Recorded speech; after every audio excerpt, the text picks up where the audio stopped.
On the 13th of October, in the year 1307, soldiers moved through the dark in every corner of France at the exact same hour. No warning, no public charge read aloud, just boots on cold stone, torches lighting one preceptory, the order's local fortress, treasury, and headquarters all at once. Gate after another, and men waking up to find their own king's soldiers standing over their beds. By sunrise, the Knights Templar, the wealthiest, most feared military order in Christendom, were under arrest. All of them, at once. A single coordinated sweep planned in secret, executed with the kind of precision you'd expect from a war, not a religious order's quiet dissolution. At the height of their power, less than a century earlier, the order had counted some 7,000 members, spread across nearly 900 castles, fortresses, and local commanderies stretching from England all the way to the Holy Land. Though none of that scale saved them. Here's the part that should bother you. Over the next 7 years, hundreds of these men would be questioned, tortured, and pressured into confessing to crimes that today almost no serious historian believes they actually committed. And yet when the dust settled and the order was formally erased from existence, the number of Templars actually convicted and executed was small, a handful, maybe a few dozen out of thousands. So sit with this question for the rest of the video. If almost none of them were proven guilty of anything, where did the rest go? Because an order doesn't just evaporate. The men wearing that white mantle and red cross didn't dissolve into the air the moment a pope signed a piece of parchment. They had skills. They had weapons training. Some of them had decades of war experience from Cyprus to the Iberian frontier. A knight like that doesn't simply stop existing because his name got struck from a register in Avignon. Some of them ended up exactly where you'd expect, in a cell or at a stake, denying charges with their last breath. But most of them didn't. Most of them walked away from the ashes of one order and straight into the open arms of the order that had spent nearly 200 years competing with them for land, money, and the favor of kings, their oldest rivals, their mirror image in almost every way but one. The cross was a different shape. This is what happened when the Knights Templar were destroyed on paper and quietly survived in the one place nobody expected, inside the ranks of the Knights Hospitaller. Start with the man at the center of it all. Jacques de Molay had been Grand Master of the Templars for 15 years by the time the soldiers came for him. He was old by medieval standards, past 60, and he had spent most of his life in armor, not in courtrooms. Nothing in that life prepared him for what came next. The interrogators didn't ask questions so much as demand confessions. Strappado. Fire applied to the soles of feet. The kind of pain designed not to find truth, but to manufacture it. And it worked the way it usually does. Within weeks, de Molay confessed to denying Christ during initiation rituals, to spitting on the cross, to acts the order had never actually practiced. He wasn't alone. Dozens of his brothers, arrested in different towns, questioned by interrogators who had never spoken to each other, confessed to nearly identical, oddly specific charges. That's not a coincidence. The men running these trials in different parts of France were working from the same master list of accusations, prepared in advance by the crown's own lawyers. A script handed to interrogators in city after city, then read back to the king as if it were a pattern of sin instead of a pattern of paperwork.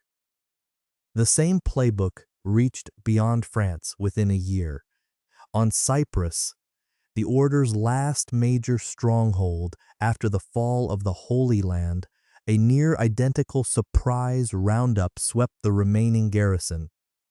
In the summer of 1308, on orders relayed all the way from the Pope himself. This was never a French problem the rest of Europe got to watch from a safe distance. It was a continent-wide operation with one script, performed in multiple languages. Later, when de Molay was given the chance to speak before church officials, without a torturer standing behind him, he took it back, all of it. He insisted the order was innocent, that the confession had come from agony, not guilt. It didn't matter. The damage was already done, and the man causing it wasn't finished. That man was King Philip IV of France. And to understand why the most powerful military order in Europe collapsed in less than a decade, you have to look at his ledgers, not his faith. Philip was broke. Wars, a debased currency, a royal court that spent more than it collected. By the early 1300s, the French crown owed enormous sums, and a meaningful share of that debt sat with one creditor: the Templars themselves. Walk into the Paris Temple in those years, and you wouldn't find a quiet chapel. You'd find something closer to a vault. The order's headquarters functioned as the literal royal treasury, where the crown's own gold sat under Templar guard. Kings borrowed from the men whose vault they were standing in. Nobles stored their fortunes with them. And debts, as any king eventually learns, are easier to escape if the creditor no longer legally exists. None of this required a hidden hoard smuggled out of Paris on secret ships. Despite centuries of legend claiming otherwise, most historians today agree the Templars' true wealth was never a buried pile of gold. It was land, banking relationships, and trade routes. The kind of wealth that doesn't fit inside a chest, but is also conveniently the kind of wealth that's far easier to fold quietly into someone else's balance sheet. Historians still debate how directly that debt drove the timing of what came next. Philip never wrote down, "Destroy them so I don't have to pay them back." But the financial pressure itself is well documented, and the coincidence is hard to ignore. The king who owed the Templars the most also pushed hardest and fastest to see them erased. So Philip didn't just pressure the Pope to investigate the Templars.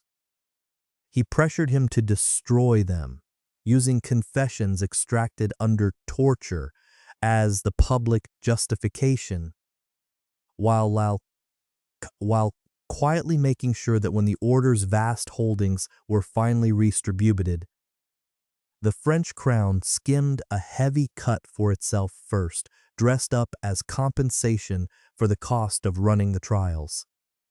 It is a strange kind of theft that gets to call itself an administrative fee. The trial records themselves still exist.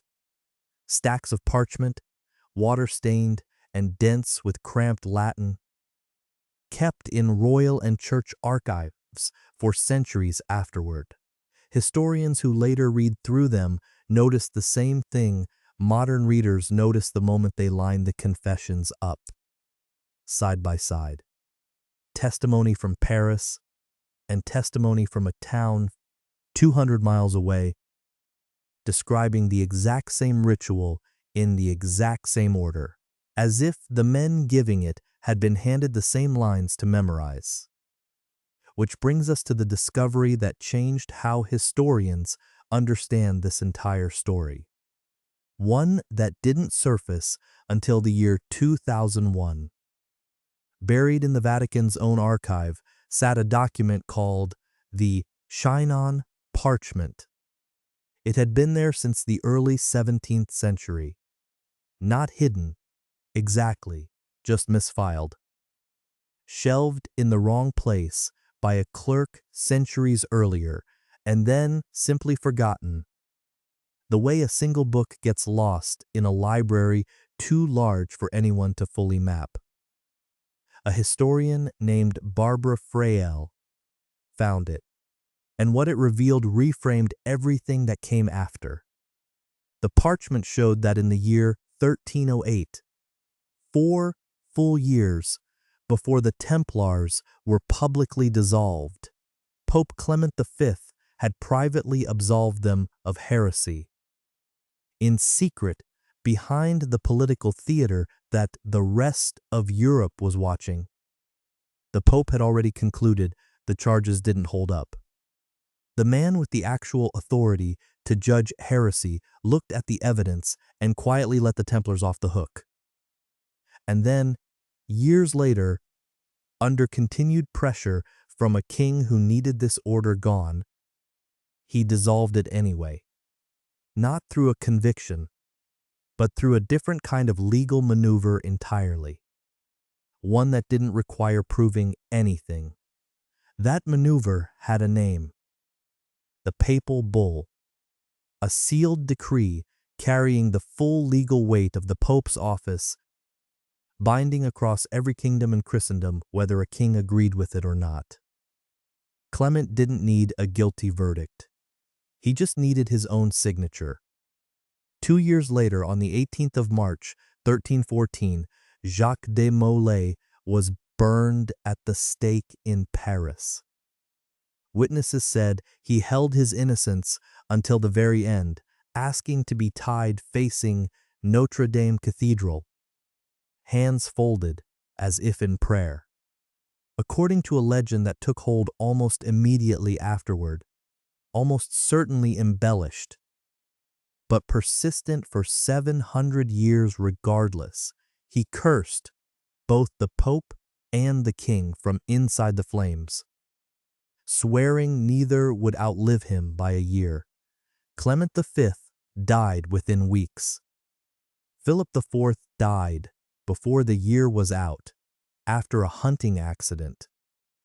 Historians treat the curse itself as folklore, not fact. But the timing of those two deaths is real, and it isn't hard to see why the story never stopped being told. Jacques de Molay would pay with his life regardless of what that secret absolution said. The Chinon Parchment just tells us something the trial records alone never could. That even the highest authority in the church understood. In private, that the men being destroyed in public hadn't actually done what they were being destroyed for. So by the spring of 1312, the Templars were finished. Legally. On paper. The Pope had signed the bull. The order's name was banned from ever being spoken again as a religious title. And in the eyes of the law, the Knights Templar simply ceased to exist. But legally dead and actually gone are two very different things. Thousands of men who'd spent their lives as Templars were still alive, still trained, still standing in commanderies across Europe with nowhere official left to go. What happened to them next plays out differently in almost every kingdom that had to deal with it. If you want to see exactly how six different countries handled the same problem in 6 completely different ways, stay with this one and subscribe, because what happens in Portugal by the end of this video will completely change how you see the ending of this. Start with the country that should have been the simplest case, England.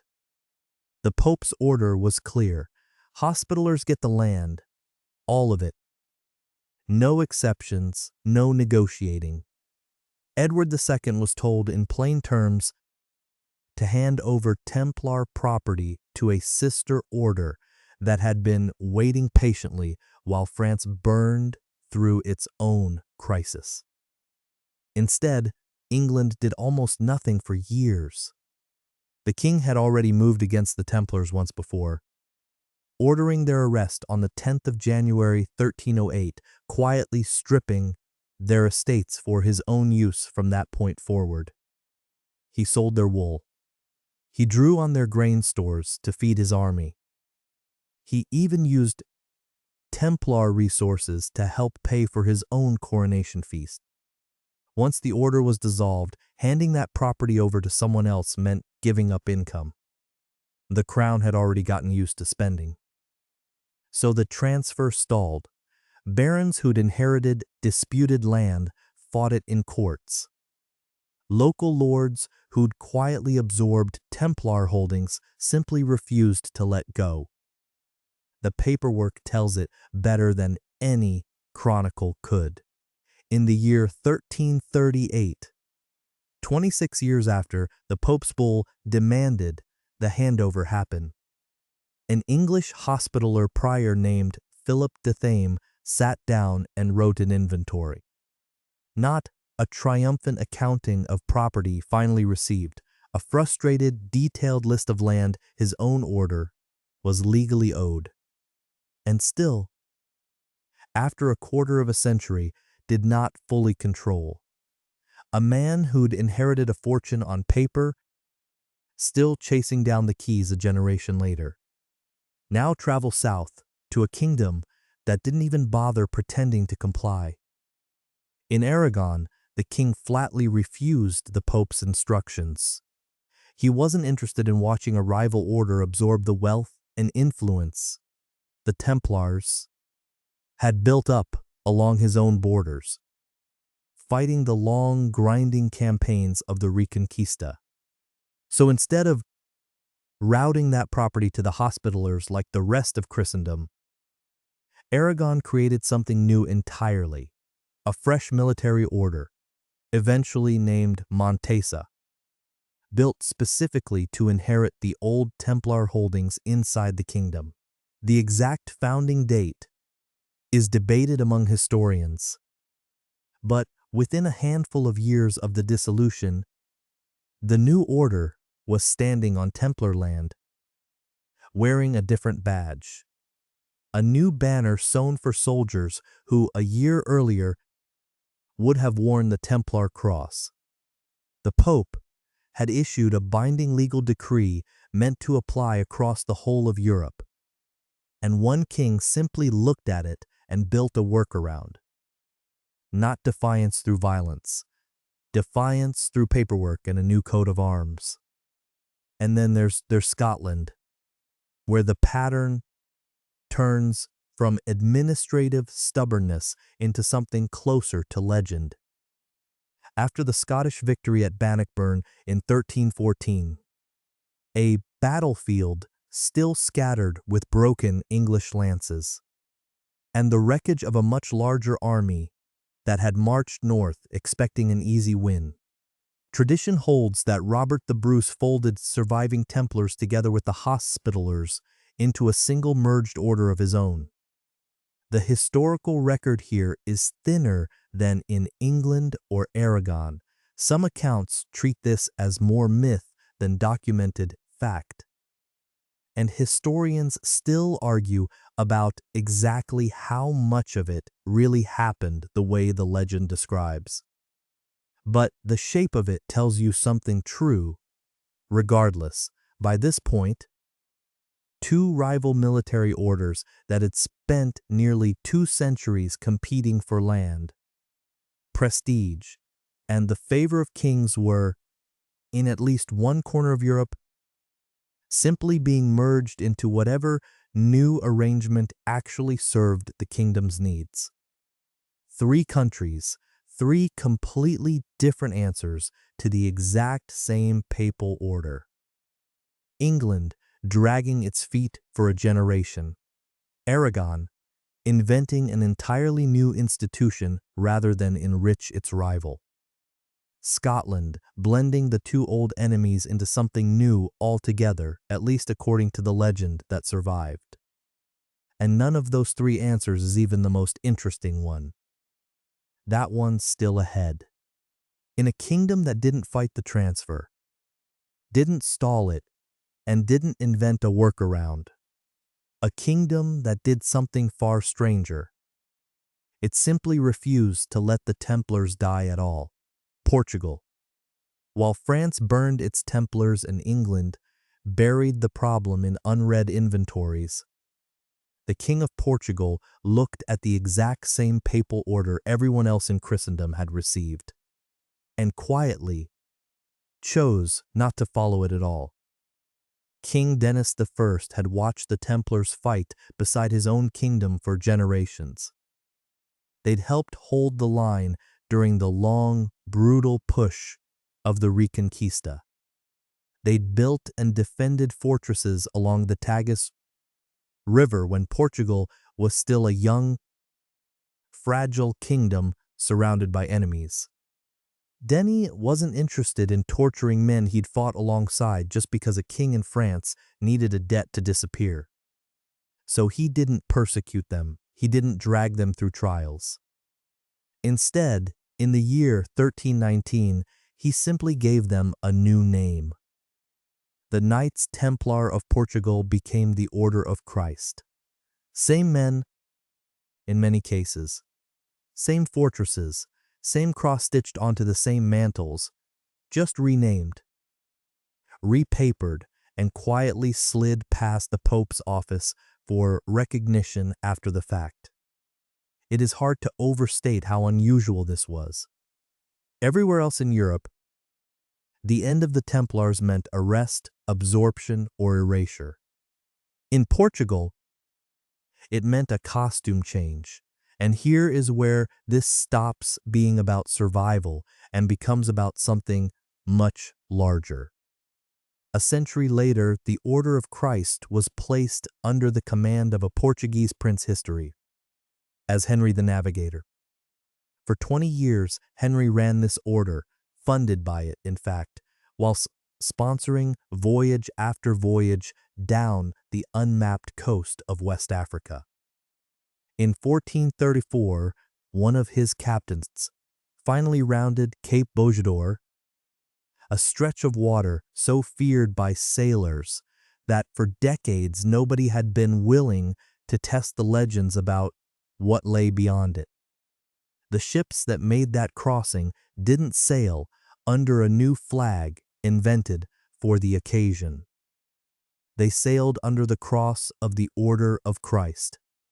The same cross the Templars had worn into battle 200 years earlier, now stitched onto sailcloth instead of a knight's surcoat, heading toward places no European map had ever bothered to draw. So go back to the question this video opened with. Thousands of men arrested. Almost none convicted. So where did they actually go? Some went to the stake, denying charges with their last breath. Some spent the rest of their lives on a modest pension, quietly absorbed back into ordinary life. Most of the rest put on a different surcoat and kept doing exactly what they'd always done. Guarding land, managing estates, fighting when a king needed soldiers. Just now, wearing their old rival's colors. Or a brand new order built specifically to inherit what they'd left behind. This is not about an order that got destroyed. This is not about a king who simply won. This is about how completely an institution can disappear on paper while its people, its land, and even its purpose keep moving forward almost untouched, underneath a different name. Think about what that actually feels like from the inside. Your company gets dissolved, not because you personally did anything wrong, but because it became too dangerous, politically or financially, for someone powerful to let it keep existing. And the next morning, you're still doing the same job, managing the same property, reporting to the same kind of structure, just under a logo that a decade earlier you'd have called a rival, maybe even an enemy. That's not a metaphor invented for this video. That is, almost exactly, what happened to thousands of Templars across an entire continent. If you've made it this far, you already know this channel goes looking for the parts of history that don't get taught in school. The quiet, paperwork version of collapse, not just the dramatic one. Subscribe if you want the next one delivered straight to you, because the next collapse we cover won't end the way you expect either. The cross on Henry the Navigator's ships sailed into water no European had charted. The men who first wore that cross had sailed into something just as uncharted 2 centuries earlier, the unknown of whether anything they'd built for centuries would survive at all. It did. It just had to change its name to do it. So here's what actually happened to the Knights Templar. And it isn't the story most people think they know. First, the factual truth.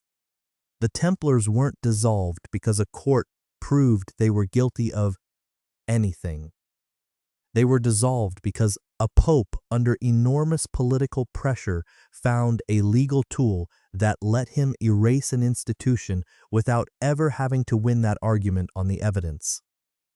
Dissolution and conviction are not the same thing, and history quietly mixes them up more often than you'd expect. Second, what that means for you. Almost every institution that ends doesn't actually disappear. It gets absorbed, its people, its property, sometimes even its exact purpose, inherited by whoever's left standing close enough to claim it.